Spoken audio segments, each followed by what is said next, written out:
Um, Last year, if you looked at the gross domestic box office for Canadian films, we had less than 5%, and a large amount of that was Quebec film. Do you think for young filmmakers such as myself, if you look at English Canadian cinema and the box office rolls that we get, is that a status quo that we're just going to have to accept? Do you see this changing and evolving? What do you see for the future? I think that the box office will keep improving as the films improve. But what's important to notice is that people watch films in many different ways. They do go to the cinema, but they also watch films on iTunes. They watch films on DVD at home. They watch films on television, and so on. And Telefilm, together with our boss, which is Heritage Canada, we're actually looking right now at ways of tracking the many ways that Canadian eyeballs are watching Canadian films. So although we agree that our box office percentage should go up, and it really needs to go up, we also want to look at the many other ways that Canadians are watching films. We talk about one of those biggest challenges of getting that film out there is marketing and distribution.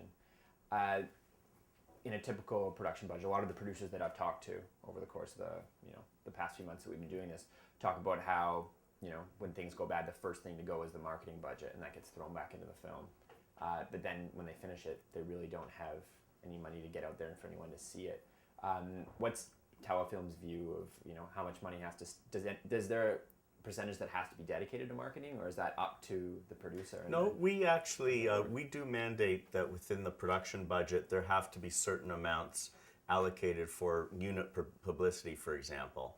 But we also do other things to help the marketing. So, for example, we have an alternative distribution program which is geared for small films that do not have a mainstream distributor attached.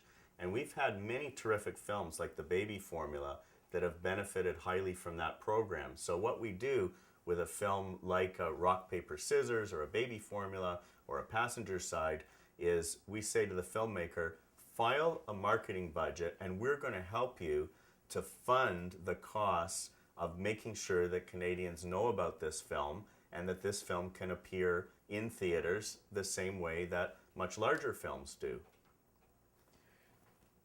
What type of films is Telefilm looking for right now at this point? I know there's been a bit of a shift to really stuff that's more commercial, and part of the mandate was more comedy and more... In terms of the mandate of Telefilm, we on staff are very interested in genre diversity. So Telefilm and Canadian filmmakers in general have had great success with drama in the past. We're very proud of Away From Her and Passchendaele, Stone Angel, many other films that are what we call traditional adult drama, and we hope that will continue. However, Canadians are known around the world for their comedic sensibilities, and we want to make sure that that is represented in our feature films as well. So as a rough guideline, we'd like to see that in development, at least 25% of the portfolio relates to comedy. And we also want to make sure that a significant chunk of development resources is reserved for other non-drama. So for example, family films, adventures, mystery, animation, thrillers, and make sure that the development of these other genres has the resources that it needs so that what we then do is we pick from the best of the best for production each year. And if the best of the best is drama, then we pick the drama. But if it's comedy, we'll pick the comedy. If it's a thriller, we pick the thriller.